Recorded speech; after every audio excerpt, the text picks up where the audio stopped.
Hi, so today I'm going to be talking to you about the basics of quadratics and how to solve a quadratic equation and the best method to solve with various equations. So first, I'm going to be showing you how to simply solve by graphing.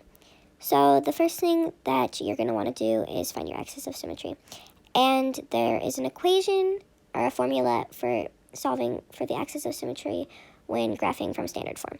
So your formula is negative b over 2 times a. So first thing that you're going to want to do actually is establish your a, b, and c terms. So you're going to want to look at your parent function, and your leading, your x squared number is going to be your a value, your bx is essentially the middle number, and that is going to be your b value, and then finally your last number is your c value.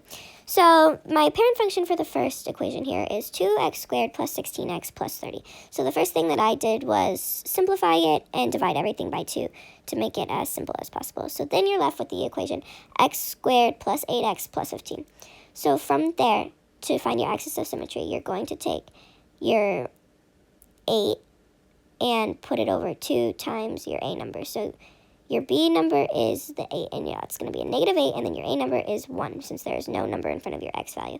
So essentially that simplifies down to negative 8 over 2. Then from there, you're just going to want to simplify your fraction, making the axis of symmetry negative 4. So your x value then is negative 4. So from there, you can plug in your negative 4, which is your axis of symmetry, into your original parent function to find out your y values. So after you do that, basically, I have the parent function 2x squared plus 16x plus 30. Then from there, I have y equals 2 times negative 4 squared plus 16 times negative 4 plus 30, which simplifies down to 32 minus 64 plus 30, which makes my y value negative 2.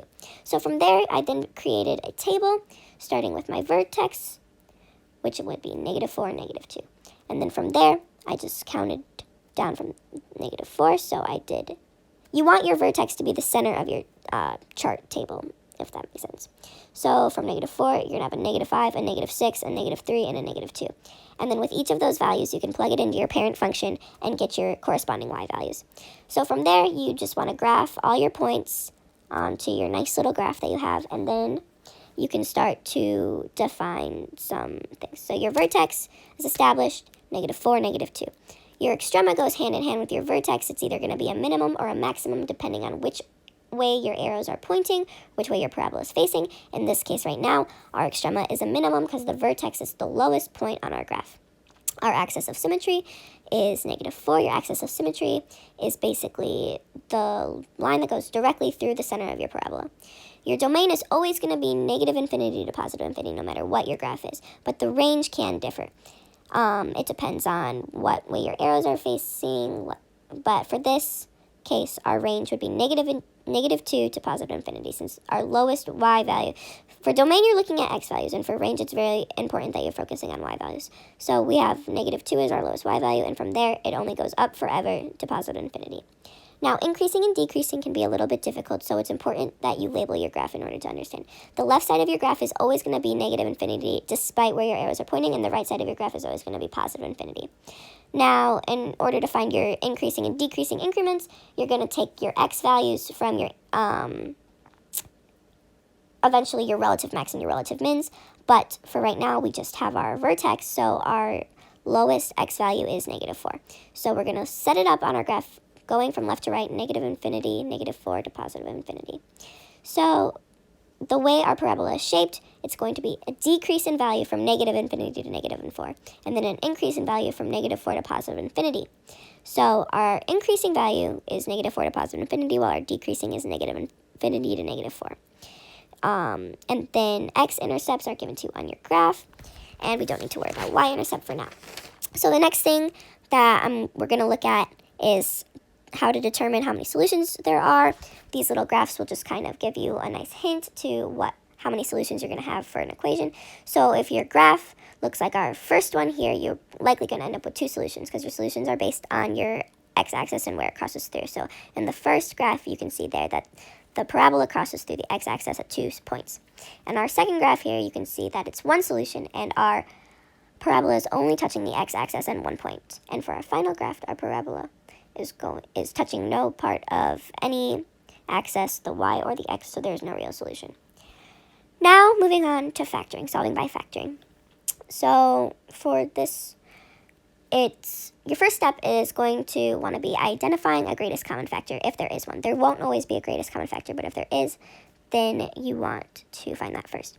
So for the example we have here, we have 4x squared plus 41x plus 98 equals 2 minus 3x. Now, another first important rule is that your equation should always be set equal to 0, and if it's not, you should do that first. So the first step that we did here was since there was a negative 3x on one side of the equation, we're going to add it to cancel it out, and then add it to the other side. Whatever you do to one side, you do the other. And then after that is simplified out, we have 4x squared plus 44x plus 98 equals 2. Now from there, we're going to want to subtract our 2 because it's positive on the other side of the equal sign, and we're going to want to cancel that out. And then we're going to subtract 2 from the other side. Now we're left with 4x squared plus 44 plus 96 equals 0. Now from there, you're going to want to simplify even further, and since all of these numbers are divisible by 4, we're going to take 4 out as our greatest common factor. So now we have our equation set up with 4 outside of our parentheses, and we simplified the inside of our parentheses. So we should have 4 parentheses x squared plus 11x plus 24 equals 0. Because if you went back through and multiplied everything by the 4, you would be back to your original parent function. So now you're going to want to factor this. And when factoring it, you're going to want your last value here you're going to want your two numbers that you take out to multiply to be your last value and add to be your middle value. So your bx term, you're going to want it to add to, and for your c term, you're going to want it to multiply to. So for this specific example, there are a couple numbers that multiply to get to 24, but only 8 and 3 can add back to 11. So we have 8 and 3 multiplied equals 24, and 8 plus 3 equals 11. Now, since both of our signs are positive here, we have a positive 11x and a positive 24, we're going to keep our signs positive for both. So we have our 4, we have a parentheses x plus 3, close parentheses, start second parentheses, x plus 8, close parentheses equals 0. Now you're going to want to set each equation up to 0 itself. So x plus 3 equals 0 and x plus 8 equals 0. Then you're going to want to simply get x by itself. Therefore, changing the signs, so your final solution would be -3 and -8. But it's very important that you do not set these as an ordered pair because they need to be in brackets. Answers should be given as a solution set and not an ordered pair. And factoring is typically the best method and should be used when an equation has no imaginary numbers and the discriminant is a perfect square. So now, moving on from that, we're going to be talking about simplifying radicals. A radical is an expression with a square root, cube root, etc. If it is a perfect square, you're going to take the root of the number. Simple as that. If it's a non-perfect square, you have to break down the radical using the largest perfect square and leave the leftovers under the radical symbol. No matter a perfect square or not, if there's a coefficient outside the radical, multiply this with any number that you take out of the radical. So we have two examples here, a perfect square example and a non-perfect square example. So your first step, or for the first example, we have the square root of 225. Now 225 is a perfect square, and to get there, you multiply 15 by 15. So it's as simple as that. Your answer is 15. Now looking at your non-perfect square example, we have the square root of 250. Now the way I like to do it is factor tree down. So to get to 250, you can multiply 25 and 10. So from there, you continue to simplify. And to get to 25, you can multiply 5 and 5. However, that's as far as you can go on that side. Now, to get back to 10, you can multiply 2 and 5. Now, with a factor tree, you're going to want to take your pairs and keep them outside of your bracket. But anything that doesn't have a pair, you're going to want to multiply back inside your radical. So that would leave us with 1 5 outside of our radical and a 2 times a 5 inside. So leaving us with our final answer of 5 to the root of 10. And honestly, it's really simple. So next thing we want to talk about is imaginary numbers. Now, some equations have no real solution, so imaginary numbers were created to represent solutions for these equations. I is defined as the root of -1. Pure imaginary numbers are written as a plus bi, where a represents the real number and bi is the imaginary part of the equation. Now, when you're solving these, you want to take I out of the root, then the number inside can become positive, then you can solve and simplify the root as normal when I squared squared, it equals -1, which is going to be really important moving forward. But for our example here, we have simplifying negative square roots. So square root of -196. Now the first thing you're going to want to do is take out your I. So you're going to have I outside of your radical and 196 inside. Now going from there, 196 is a perfect square. 14 times 14 equals 196. So you take your 14 out and take your I out as well with it. So your final answer would be 14i. Now, solving equations 2 with imaginary numbers is different. So for our example here, we have x squared plus 81 equals 0. So when solving these equations, you're not going to want your equation to be equal to 0. So the first thing that we're doing for this problem is subtracting the 81 from one side of the equal sign and then subtracting it from the other side too, to make things even. So now we're left with x squared equals -81. Now you're going to take the root of your x squared, square root your x, and square root your -81. So now you're left with x equals the square root of -81. So you take out your I, you're left with x equals I square root of 81. And then from there, you have x equals, and then you're going to want to put it in a ordered set, plus or minus 9i. And then close your bracket. And that's how you use your imaginary numbers. Now, there's also a kind of little cheat sheet here that tells you the value of I given a certain power. So I to the first power is just I to the second power is equal to -1, which is going to come in handy with complex numbers next. And I to the third is -I, and I to the fourth would be 1. So now, complex numbers, complex number standard form is a plus bi. A is a real number and the bi is the pure imaginary number. And since these are not like terms, they cannot be combined. So for our examples here, we have in one parenthesis -11 plus 3i, and then adding another parenthesis of 9 plus 2i. Now here you're just going to want to essentially combine your like terms and leave it as that, and then put it into your a plus bi form at the end. So for the first step, I have -11 plus 3i plus 9 plus 2i. Now from there, I combined the two real numbers first, leaving me with -2 plus 3i plus 2i. And then from there, it simplifies down to -2 plus 5i, and it's as simple as that. Now multiplying can be a little bit more complex, but honestly, nothing much more. For our example here, we have -I and then parentheses -2 plus 10i. So the first thing that you want to acknowledge is that you're going to have to FOIL here. So you're going to be multiplying your -I times -2, and then your -I times a positive 10i. So that's going to leave you with 2i minus 10i squared. Now, since I squared goes back to -1, you essentially have -10 times a -1, which would leave you with a positive 10 plus a 2i, which is your final answer there. Now, moving on to the square roots method. When solving with square roots, there should be no b terms in your equation. So the first thing that you're going to want to do is isolate your x squared. Because when solving with your b terms, or when solving with square root, you don't want any b terms and you want your a to typically have no coefficient in front of it.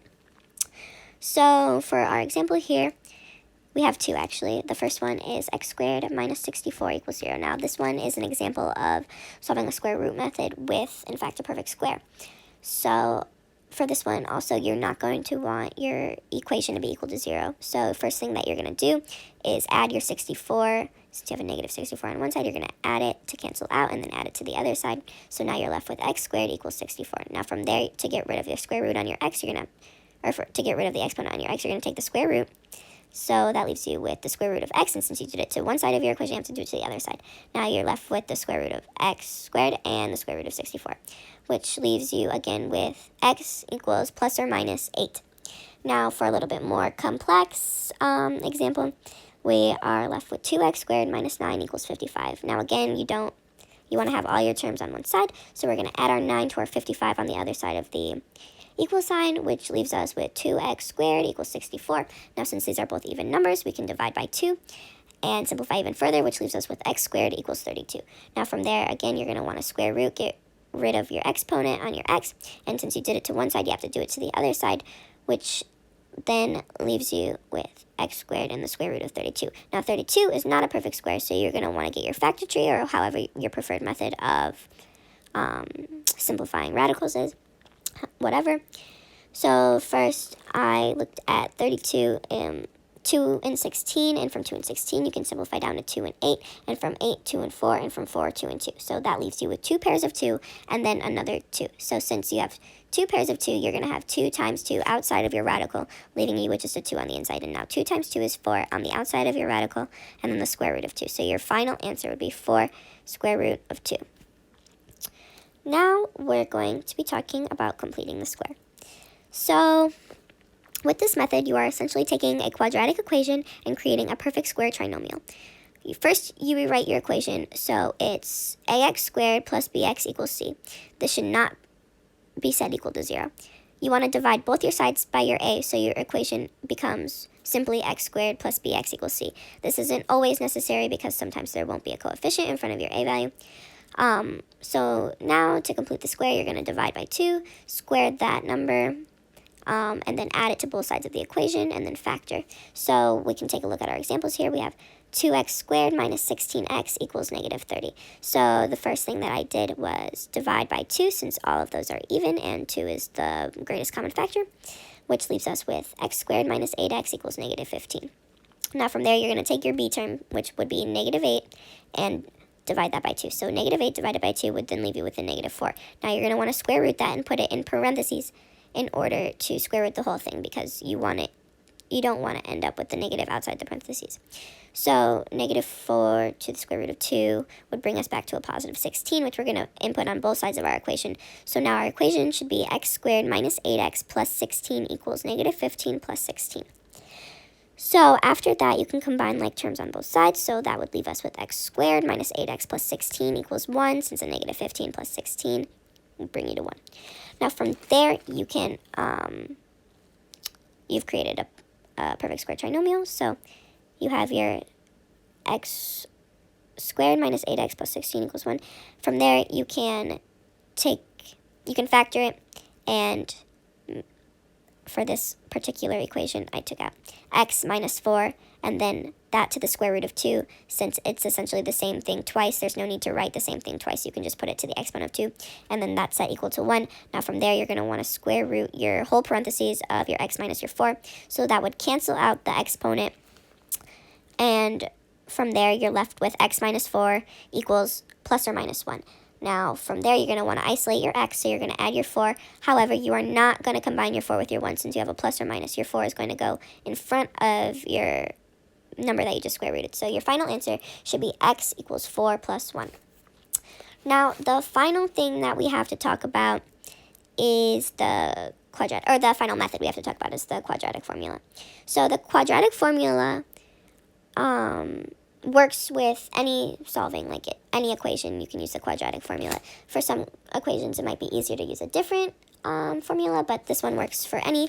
So you set your equation to standard form, if not already. You want to identify your a, b, and c values, and then substitute them into the formula. This method of solving, like I said, works for any equation. Excuse me. So your quadratic formula should be given to you, but the quadratic formula is essentially negative b plus or minus the square root of b squared minus 4ac over 2a. So for this, our example is negative x squared plus 2x equals 1. So since this should be in standard form, we're going to want to set that equal to 0. So the first thing we're going to do is subtract the 1 from the one side of our equal sign, making our equation now negative x squared plus 2x minus 1 equals 0. Now, defining our terms, our a term should be negative 1, since our leading coefficient is negative in front of our x squared. Our b term is 2, because we have a 2x, and then finally our c is simply negative 1. Now, from there, you're going to just want to input those, the corresponding numbers into the corresponding letters in the equation. So that would give you x equals negative 2 plus or minus the square root of 2 to the second power minus 4 times negative 1 times negative 1 over 2 times negative 1, which would simplify down to negative 2 plus or minus 0 over negative 2, and negative 2 divided by negative 2 equals 1, so our answer is simply x equals 1. The last important bit of information that you're going to want to know is about discriminants. So The discriminant in a quadratic formula can help you determine how many roots there should be in your answer and whether or not they're rational or irrational. Knowing that information can then help you determine which method of solving is best for the particular equation. So the discriminant equation is b squared minus 4ac. Now there's a little cheat sheet here with that too. If your discriminant is greater than 0 in a perfect square, you're going to have 2 rational roots. If your discriminant is greater than 0 in a non-perfect square, you're going to have 2 irrational roots. If your discriminant is equal to 0, you're going to have 1 rational root. And if your discriminant is less than 0, you're going to have 2 imaginary roots. Now, here's for the big final blowout, choosing the best method for solving. So we're given 4 equations here. X squared minus 9x plus 21 equals 0. Negative 2x squared plus 144 equals 0. 3x squared minus 22x plus 7 equals 0. X squared plus 6x minus 15 equals 0. Now, we have our different methods of solving, factoring square roots, completing the square and quadratic formula. And now our job is to pair those up with what equation would be the simplest to solve with that particular method. So, we have like our little rules that we are going to want to remember. So, starting with square roots, and square roots is typically the easiest. Our second equation here would be easiest to solve by square roots due to there's no b term, right? There's no b term. And, yeah, there's no b term. So, then next can look at factoring. Factoring should be used when the equation has no imaginary numbers and the discriminant is a perfect square. If we look at our fourth equation here, well, you have to obviously solve your discriminant first using the equation, but there's no imaginary numbers. Your roots should be non-imaginary. So it's really important that you find your discriminants beforehand. And then, what one? Oh, I kind of messed it up. Anyways, then we had quadratic formula paired with the first equation because it simply didn't fit in with the rest as well. Like, there was no simpler way to solve that particular equation. Anyways, this has been a very brief lowdown of quadratics and solving by quadratics. And yeah, thank you for watching.